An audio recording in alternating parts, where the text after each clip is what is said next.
नमस्कार दोस्तों, मैं सुमित शर्मा एक बार फिर आप लोगों का स्वागत करता हूं। आज मैं आप लोगों को एक ऐसा कंसेप्ट सिखाने जा रहा हूं जो आप देख भी रहे हो पीछे क्या लिखा हुआ है, मोल कंसेप्ट। एक ऐसा कंसेप्ट जिसे देखकर बच्चों की रूह कांपने लग जाती है, बच्चे डरने लग जाते हैं उस कंसेप्ट को लगाने के अंदर। वो सोचते हैं कि ये एक ऐसा कंसेप्ट है जिसे the great scientist doctor jackal develop कर सकते हैं, बना सकते हैं सिर्फ। लेकिन अगर सही मायने में मुझसे पूछो तो ये एक ऐसा कंसेप्ट है जिसे एक शॉपकीपर भी समझ सकता है, और ना कि वो बहुत अच्छे से समझता है, वो डेली लाइफ में बार बार यूज करता है। अगर आप मेरे साथ रहे और इस चैप्टर में जैसे जैसे मैं आपको चलाता जाऊं और आप अगर वैसे वैसे चलते रहे तो बच्चों यकीन मानिए मैं आपको गंगाधर से क्या बना दूंगा, शक्तिमान ऑफ दिस चैप्टर। तो इस चैप्टर का शक्तिमान बनने के लिए मेरे साथ जुड़े रहिए इस चैनल पर, एज वेल एज आप टेलीग्राम ग्रुप को जरूर ज्वाइन कर लें जहां मैं आपसे इस चैप्टर के नोट्स को शेयर करूंगा। मैं हूं दोस्तों सुमित शर्मा, आप लोगों का मेंटर केमिस्ट्री का इस पर्टिकुलर चैनल पर। और दोस्तों मैं आपको ये भी बता देता हूँ, इस साल की IIT JEE मेंस की रैंक 1 इन मुंबई देने वाला मेरा ही स्टूडेंट रहा है। तो फिलहाल I will share the same content with you जो कि मैं अपने स्टूडेंट से शेयर करता हूं। तो मोल कंसेप्ट को इजी बनाने के सफर पर शुरू करते हैं आज का लेक्चर। दोस्तों मोल कंसेप्ट को सीखने से पहले कुछ बेसिक कंसेप्ट, कुछ बेसिक चीजें अपन लोग जानेंगे। बड़ी ही बेसिक सी, बड़ी ही आसान सी चीजें। भाई ये क्या चीजें हैं, ध्यान से देखना। पहली चीज जो आप लोगों ने सीखी होगी जिसका नाम क्या होता है बेटा, एटॉमिक नंबर। क्या होता है, एटॉमिक नंबर। आप मुझे खुद बताइए ये एटॉमिक नंबर नाम की चीज आखिरकार है क्या? क्या होता है एटॉमिक नंबर? बोलिए, बताइए, क्या लगता है ये एटॉमिक नंबर नाम की चीज है क्या आखिरकार? मैं आपको बताता हूं, ये जो एटॉमिक नंबर है ये है नंबर ऑफ इलेक्ट्रॉन। गलत बोल गए मेरे भाई, इलेक्ट्रॉन कभी नहीं होता, सिर्फ और सिर्फ क्या होता है, नंबर ऑफ प्रोटॉन्स। क्या होता है बेटा, नंबर ऑफ प्रोटॉन्स। गुरुजी ये क्या बात बोल लिया, हमने तो हमेशा ही सुना है कि नंबर ऑफ प्रोटॉन्स भी होता है और नंबर ऑफ इलेक्ट्रॉन्स भी होता है, दोनों ही होते हैं। अबे दोनों न्यूट्रल स्टेट के अंदर तूने देखे होंगे। एक्चुअल में इलेक्ट्रॉन तो सिर्फ एक इफेक्ट होता है, इलेक्ट्रॉन के निकल जाने से या आ जाने से कभी एटॉमिक नंबर चेंज नहीं होता, लेकिन प्रोटॉन के निकल जाने से या आ जाने से एटॉमिक नंबर चेंज हो जाता है। डेमो दिखाता हूं मेरे लाल। तो अगर ये देखे, जैसे ये Na है और ये है मेरे पास Na+, तो अगर गौर से देख तो यहां नंबर ऑफ प्रोटॉन, क्योंकि इसका एटॉमिक नंबर होता है 11, तो यहां नंबर ऑफ प्रोटॉन 11 है, यहां भी 11 है। यहां नंबर ऑफ इलेक्ट्रॉन्स कितने हैं, 11 ही है, न्यूट्रल है ना, लेकिन यहां एक इलेक्ट्रॉन निकल गया, मतलब कितने हुए, 10। लेकिन मेरे दोस्त एटॉमिक नंबर जो है वो स्टिल कितना है, दोनों के दोनों जन में 11 ही है। तो इससे प्रूव होता है कि भैया atomic number number of electrons पर डिपेंड नहीं करता। बोलिए किस पर डिपेंड करता है, नंबर ऑफ प्रोटॉन्स पे। कोई दिक्कत, कोई परेशानी नहीं ना, बहुत बढ़िया। तो पहली बात हमने सीखी कि एटॉमिक नंबर क्या है, प्रोटॉन्स के नंबर को एटॉमिक नंबर कहते हैं। ऐसे ही दूसरी बात भी है। दूसरी बात क्या है, जिसे मैं कहता हूं मास नंबर। क्या कहता हूं, मास नंबर। भैया जी ये मास नंबर क्या चीज है? मास नंबर का मतलब होता है बेटा number of protons, number of protons plus number of neutrons. तो न्यूट्रॉन्स का नंबर और बेटा प्रोटॉन्स का नंबर, सही मायने में तो बोलो न्यूक्लियस के अंदर के सामान को कहते हैं, है ना। बेसिकली न्यूक्लियस के अंदर कौन होता है, प्रोटॉन होता है और न्यूट्रॉन होता है। तो इसको कलेक्टिवली एक वर्ड कह देते हैं, क्या, number of nucleons, number of nucleons. Nucleus के अंदर के सामान को न्यूक्लियन कहते हैं। मतलब nucleon is a collective word जिसे आप प्रोटॉन के लिए भी इस्तेमाल कर सकते हो और मेरे दोस्तों किसके लिए इस्तेमाल कर सकते हो, न्यूट्रॉन के लिए भी इस्तेमाल कर सकते हो, दोनों के लिए यूज कर सकते हो। जैसे स्टूडेंट एक कलेक्टिव वर्ड है which can be either use for a girl student और can be use for a boy student. इंसान एक कलेक्टिव वर्ड है जिसके अंदर फासला नहीं होगा कि ये इंसान कहाँ का रहने वाला है, ये कैसा है, क्या है। इंसान है तो इंसान है। तो इंसान इज अ कलेक्टिव वर्ड जो सबके लिए यूज हो सकता है। Indian is a collective word. Indian ये नहीं बोलेगा ये महाराष्ट्र का इंडियन है, ये बिहार का इंडियन है, ये राजस्थान का इंडियन है, ये वेस्ट बंगाल का इंडियन है। Indian is a collective word. वो एक कलेक्टिव वर्ड है which can be use for all. Similarly nucleon is a collective word which can be either use for a proton और can be use for a neutron also.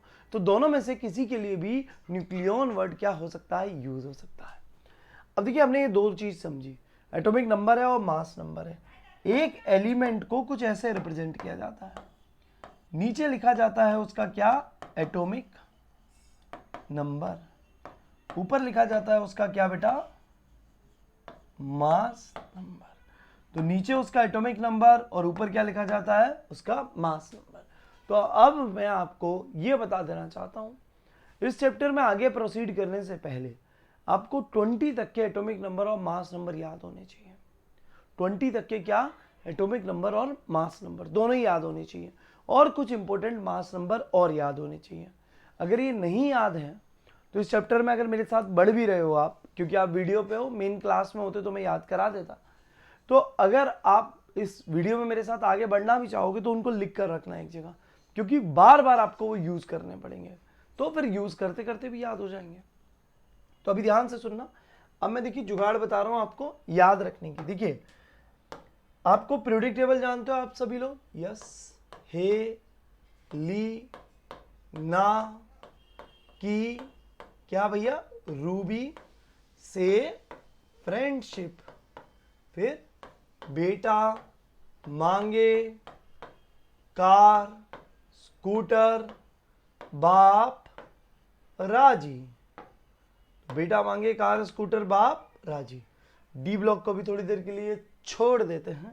यहां लिखते हैं बैंगन, आलू, गाजर, इन थैला। केमिस्ट्री, सर, गेट्स, सन की प्रॉब्लम। ना, पुकारो, ऐसे शब्द भिखारियों। ओल्ड, स्टाइल, से, टी यानी कि चाय पियो। First class, biryani, I ate. And then बेटा, हेलो नेहा अरोरा, करो जेरोक्स रैंडमली।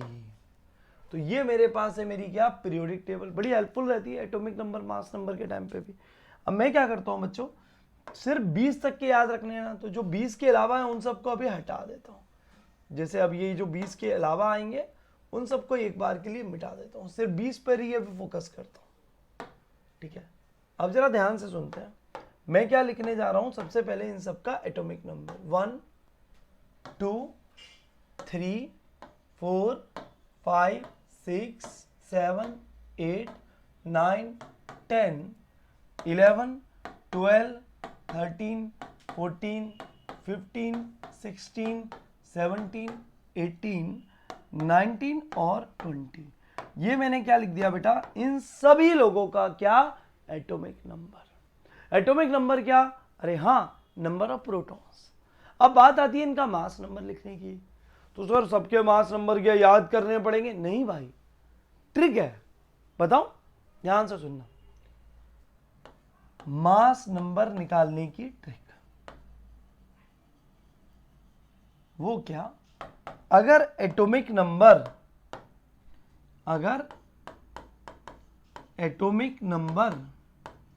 क्या है, इवन नंबर है, तो डायरेक्टली हम क्या करेंगे, मल्टीप्लाइड बाई 2 करेंगे। जबकि अगर एटॉमिक नंबर कैसा है, ऑड नंबर है,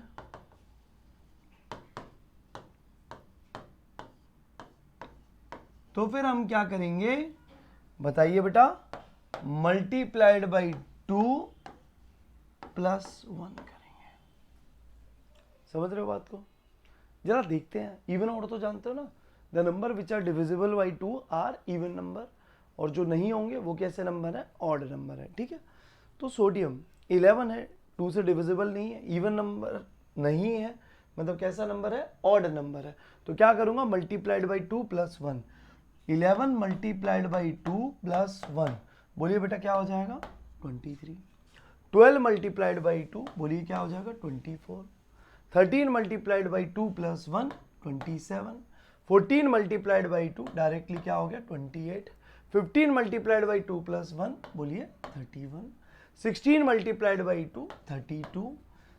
और फिर देखिए कुछ को मैं छुड़ाता हूँ, जो एक्सेप्शन होंगे हमारे ट्रिक के वो भी बता दूंगा, 5 ही है। 19 multiplied by 2 plus 1, 39। 20 multiplied by 2, 40 हो गया। Lithium 3 multiplied by 2 plus 1, 7। देखिए मैं क्या कर रहा हूं, मैं ऑड में मल्टीप्लाई बाई 2 प्लस 1 कर रहा हूं, जबकि इवन को मैं डायरेक्टली 2 से मल्टीप्लाई करे दे रहा हूं, राइट। तो ये देखिए, ये 5 मल्टीप्लाइड बाई 2 प्लस 1, ये देखिए ये कितना है? 6 है तो ये 12 हो गया, ये 8 है तो ये 16 हो गया, ये 9 है तो मल्टीप्लाइड बाई 2 प्लस 1 19 हो गया, ये 20 हो गया, ये 4 हो गया। कुछ लोगों को मैंने छोड़ दिया है। हाँ जी गुरुजी, समझ में आ रहा है? कौन कौन छोड़े हैं मैंने? एक हाइड्रोजन छोड़ा है जो ट्रिक को फॉलो नहीं कर रहा, क्योंकि बेसिकली बच्चों ये जो मैंने लिखा है ये सिर्फ एक ट्रिक ही है, इसका कोई बहुत बड़ा चौड़ा सा कोई लॉजिक नहीं है, सिर्फ एक ट्रिक है। तो हाइड्रोजन क्या है? 1 1 आ गया। और देखिए और कौन सा? बेरिलियम। ट्रिक के हिसाब से क्या होना चाहिए था? 8, होता क्या? 9 है। उसके बाद नाइट्रोजन 7 और 14, एंड देन हम लोग किस पे आ गए? अपने क्लोरीन, जो 17 और होता है 35.5। अरे रे रे रे रे, 35.5 कैसे आया भाई? बात क्या हो रही थी? सम ऑफ न्यूट्रॉन और सम ऑफ प्रोटॉन। अरे न्यूट्रॉन और प्रोटॉन आधा आधा कैसे हो सकता है भाई? होगा तो पूरा होगा, नहीं तो नहीं होगा। तो ये जो 0.5 आया कैसे आया? ये एक चर्चा का विषय है, हम इस पर क्या करेंगे? लंबी सी चर्चा करने वाले हैं। खैर अगला आर्गन, बोलिए बेटा क्या आएगा? 18 और 40।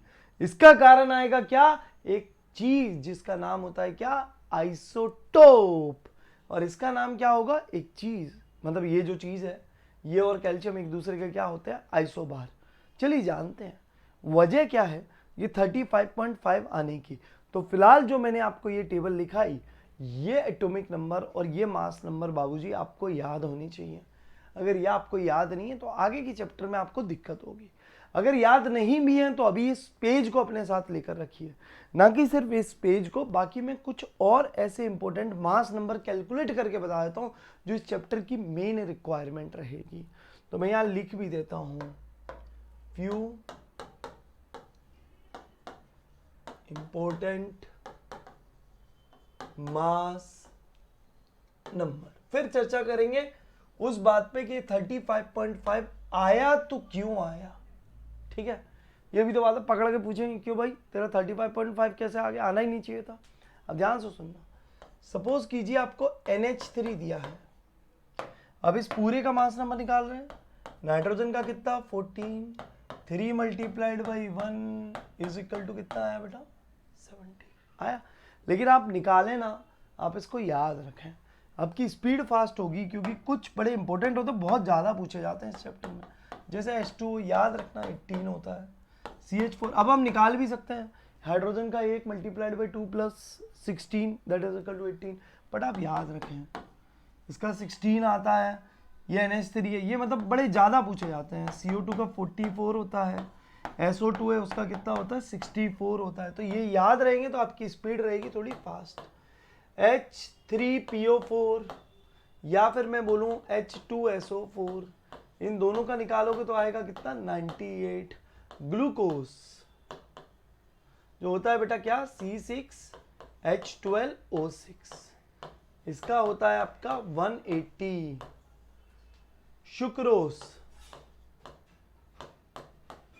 या फिर इसे हम केन शुगर भी कहते हैं, केन शुगर, जिसका फॉर्मूला होता है C12H22O11, इसका आता है 342। ये कुछ ऐसे बंदे हैं जिन्हें आप टिप्स पे याद रखिएगा, क्योंकि ये बड़े ज़्यादा बहुत ही ज़्यादा पूछे जाते हैं। जैसे कि एक और है एसिटिक एसिड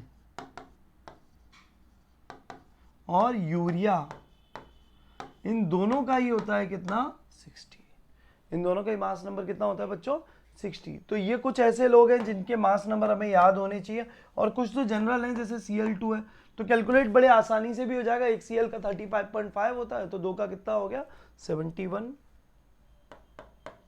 O2 है तो ये देखिए एक का कितना होता है 16 into 2 that is equal to 32। N2 है तो एक का 14 होता है multiplied by 2 that is equal to 28। H2 है एक हाइड्रोजन का एक होता है multiplied by 2 that is equal to 2। तो ये कुछ ऐसे मास नंबर हैं which you need to remember. ये वो मास नंबर है जो भैया आपको आने ही चाहिए, कोई दिक्कत कोई परेशानी नहीं। ये पेज और जो पिछला वाला पेज है, कौन सा वाला पेज, ये पेज, ये आपके साथी रहेंगे इस पूरे चैप्टर के दौरान। बस ये अब ये चैप्टर इसको एक बार आप लिख भी सकते हो, भले ही मैं आपको नोट्स दे दूंगा टेलीग्राम पे, लेकिन ये पार्ट तो आप अपने साथ लिख कर ही रखो, एक ये और एक ये आपके पूरे चैप्टर के अंदर साथ ही रहने वाले हैं। इफ यू नो दिस तो आपका रास्ता बहुत आसान हो जाएगा। मैं आपके मूल कंसेप्ट को आपका ऐसा चैप्टर बना दूंगा ये ईजीएस्ट लगे आपको, easiest among all the chapters. खैर अब मैं आगे आता हूं उस चर्चा पे जिसका नाम हमने क्या दिया था, आइसोटोप। क्या नाम दिया था, आइसोटोप। मैंने बोला यार क्लोरीन का 35.5 आया, सवाल यह आता है ये 35.5 ऐसा आया क्यों, क्योंकि क्लोरीन के क्या होते हैं, आइसोटोप्स होते हैं। सर जी ये आइसोटोप नाम की चीज क्या है, ये आइसोटोप क्या है मेरे भाई, टोप से टीओपी पकड़ा, जिसकी टोपी में गड़बड़ है, जिसकी किसमें गड़बड़ है, टोपी में गड़बड़, किसमें गड़बड़ है बेटा, जिसकी टोपी में गड़बड़ है वो आइसोटोप है। भाई टोपी क्या होती है, देखो एक एलिमेंट का बेस क्या होता है, एटॉमिक नंबर, टोपी क्या होती है, मास नंबर। तो जिसकी टोपी अलग है वो आइसोटोप होता है। यानी कि same atomic number but different mass number. तो जिसका एटॉमिक नंबर सेम है पर उसका मास नंबर क्या अलग अलग है, उसे हम क्या कहते हैं, आइसोटोप। देखो यार एटॉमिक नंबर होता क्या है बताइए, नंबर ऑफ प्रोटॉन्स। तो मैं ये भी कह सकता हूं same number of protons.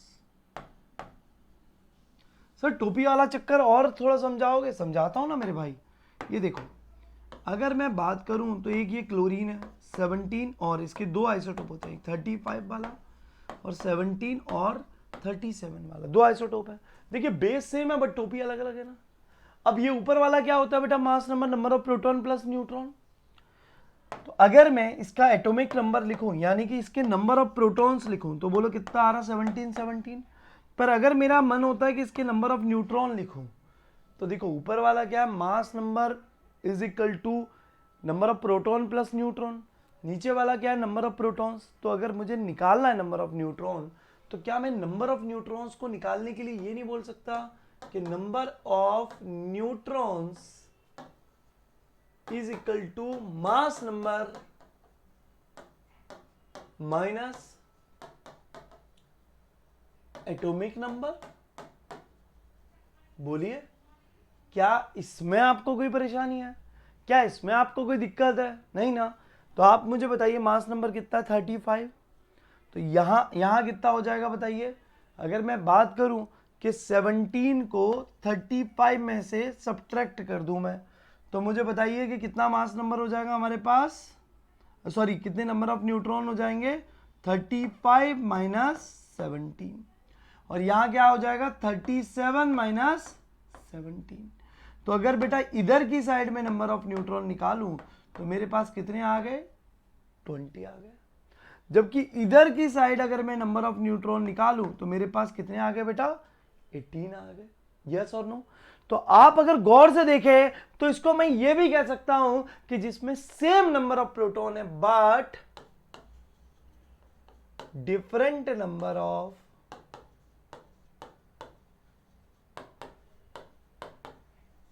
Neutrons है मेरे भाई। क्या है, डिफरेंट नंबर ऑफ न्यूट्रॉन्स। तो ये वो है जिसके अंदर सेम नंबर ऑफ प्रोटॉन्स हो बट डिफरेंट नंबर्स ऑफ क्या हो, न्यूट्रॉन। सर ये समझ में आया टोपी में गड़बड़ है, ये समझ में आया नंबर ऑफ न्यूट्रॉन्स है, ये भी समझ में आया, चलो इसके दो आइसोटोप है। लेकिन इससे ये बात कहां आती है कि क्लोरीन का 35.5 है। भाई बताता हूं, सब्र करो।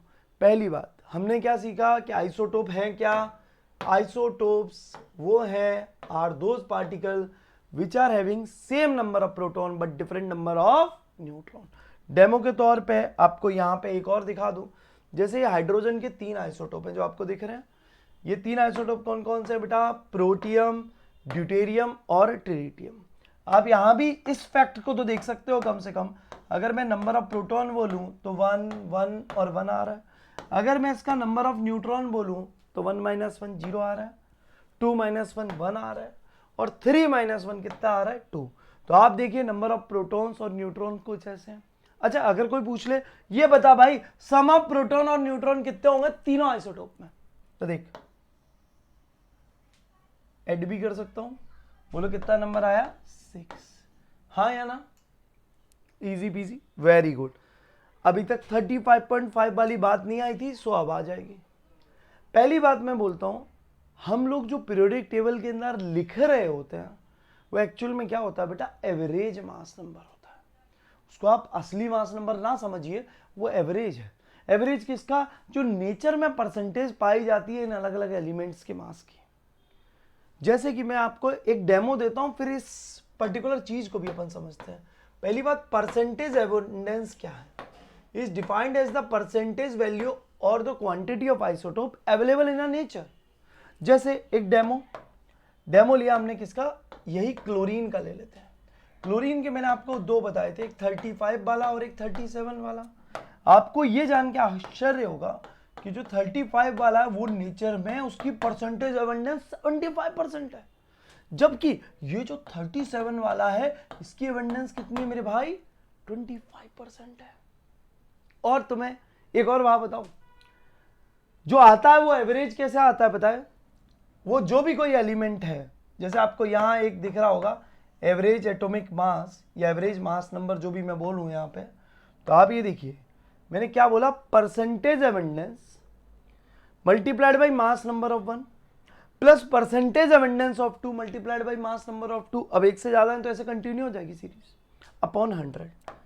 कहने का मतलब क्या है, क्लोरीन का कितना परसेंट पाया जा रहा है भाई, 75% ना, तो लिखा 75 percentage abundance multiplied by mass number of 1 plus दूसरे का देखें तो कितना आ रहा बेटा, कितना परसेंटेज है, 25 मल्टीप्लाइड बाई उसका मास नंबर, बोलो उसका मास नंबर कितना, 37 divided by 100 and when you will do this calculation it comes out to be 35.5। हाँ मेरे दोस्तों, ये एवरेज लिखा जाता था हमेशा। तुम्हें पता बोरोन का भी 10.8 होता है, लेकिन 10.8 को 9 मतलब क्या लिख सकते हो, 11 लिख सकते हो कि नहीं लिख सकते हो। दो आइसोटोप होते हैं बोरोन के, 10 वाला 11 वाला, उसका आता ही है।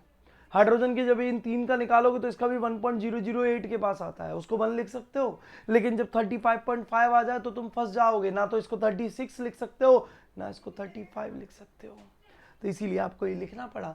तो ये आया क्या, एवरेज आइसोटोपिक मास। तो एवरेज आइसोटोपिक मास बड़ा सिंपल है, percentage abundance multiplied by mass number of 1 percentage abundance of second multiplied by mass number of 2 divided by 100।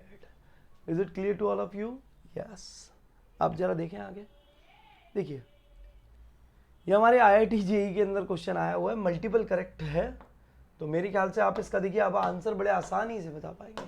Many element have non-integral. Non-integral माने बच्चे फ्रैक्शनल एटॉमिक मासेस बिकॉज, हाँ जी बिल्कुल सही बात है ये तो, दे हैव आइसोटोप्स, क्योंकि इनके पास क्या होते हैं, आइसोटोप होते हैं।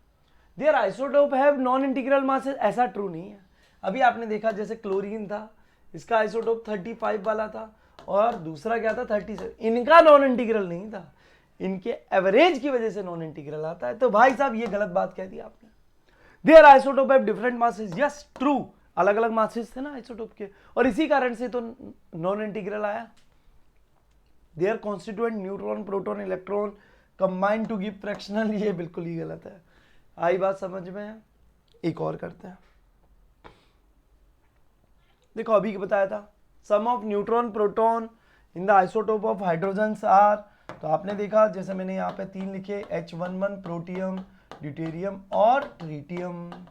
Number of protons 1 1 1, number of neutrons 0 1 और 2। चलिए सम कर लें दोनों का,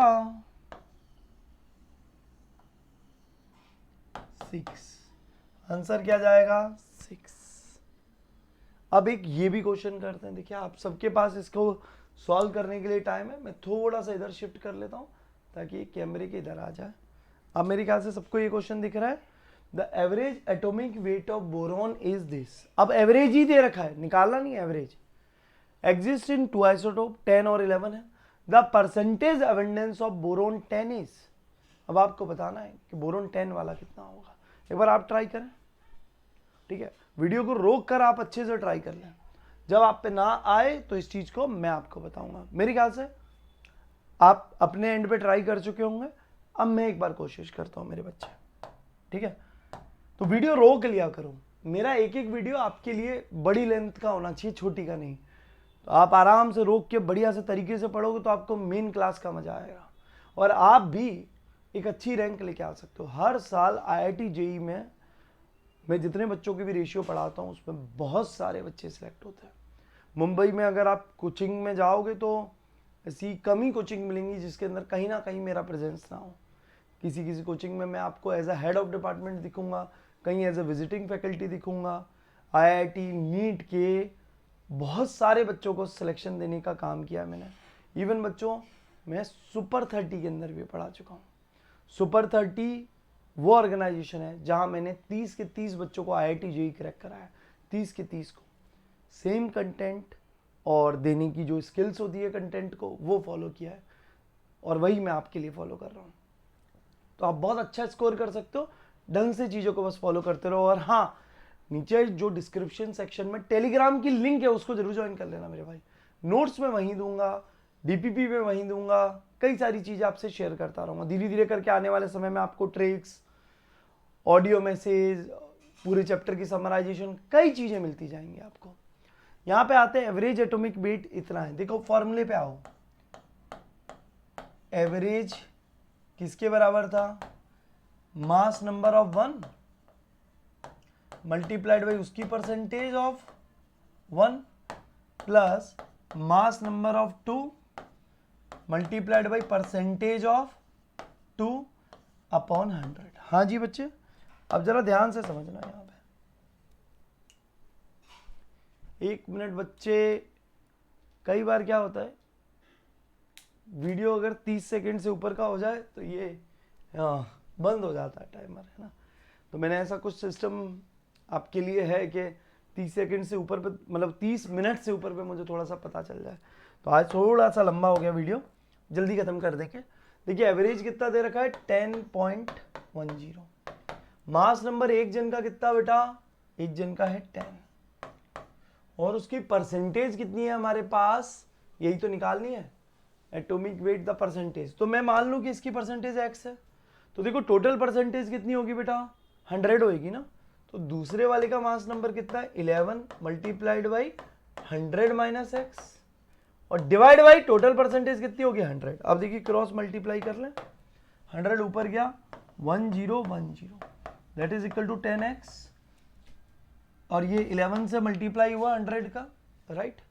तो ये कितना आ गया 1100 माइनस 11x आप देखिए सॉल्व कीजिए, 1 1 0 0 इधर आएगा, माइनस 90 हो जाएगा, इधर क्या आ जाएगा minus x, 10x minus 11x।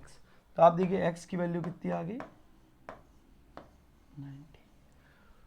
तो जो बोरोन 10 वाला है जिसको मैंने x माना वो कितना परसेंट हो गया बेटा 90%। Is it clear to all of you? समझ गए बात को? एक और क्वेश्चन देख लेते हैं, सेम इसी तरीके का ऐसा क्वेश्चन है, 3 आइसोटोप दे रखे हैं, the percentage abundance of X20 is this, average atomic mass is this. तो अब एक बात सोचना, 3 है, X20 है, X21 है और X22 है। तो मेरे प्यारे बच्चे आप ये देखो, जो X20 है वो कितना है 90% है, ये दोनों मिलकर कितने परसेंट है 10% है। पूछ किसका रहा बाद में 21 का, अगर मैं इसको x% मान लूं तो ये कितना हो गया 10 माइनस एक्स। अब ले हो गया क्वेश्चन सॉल्व।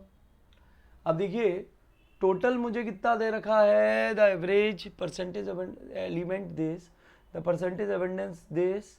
हाँ ये मेरे पास क्या दे रखी है इसकी average value 20.11 is the average, 20 multiplied by 90 इसकी परसेंटेज, इसका mass number, plus 10 multiplied by x multiplied by 21 plus 22 multiplied by 10 minus x upon 100।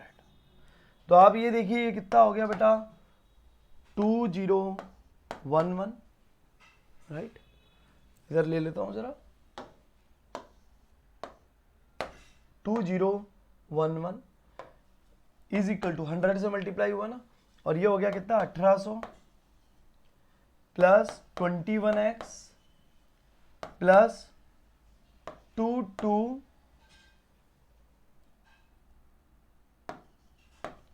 0 minus 22x, right. तो आप देखिए अगर मैं गौर से देखूं तो ये मेरे पास हो गया, ये हो गया 2020 और ये इधर जाएगा तो कितना बन जाएगा बेटा 9 और ये हो जाएगा x, तो x किसके बराबर आ गया 9%। तो इसकी अकरेंस कितनी है बेटा 9%।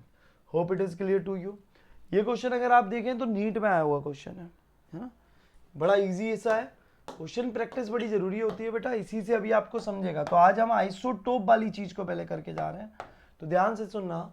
Boron has 2 stable isotope, 2 stable isotope है, एक ये और एक ये। एवरेज वेट पूछा है, वैसे मैंने आपको बताया 10.1 होता है, तो बोरोन लिया 10 multiplied by 19 plus 11 multiplied by 81 divide by 100 and this comes out to be 10.8। मैं आपको एक ट्रिक भी बता दूं अभी, जब कभी भी आपसे मास नंबर पूछे तो हमेशा याद रखना लोअर वैल्यू नहीं होएगा, हायर वैल्यू नहीं होएगा, जो भी दूसरे 2 कंपोनेंट के अंदर दिख रहा है, ना लोअर होगा ना हायर होगा।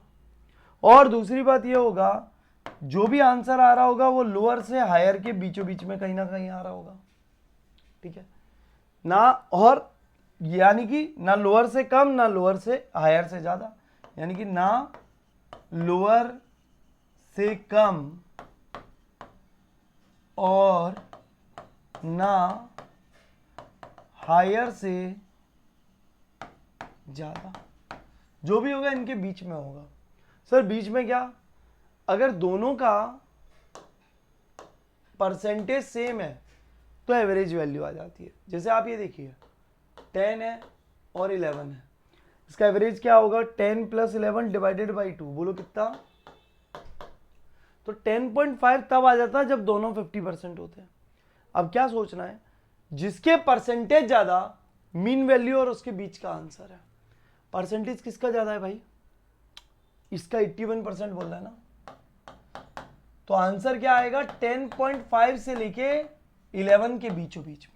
अगर सोचो इसका 81% होता तो आंसर 10 से लेके 10.5 के बीच में आता। अगर नहीं भी समझे तो आने वाले समय में मोलरिटी में समझ जाओगे।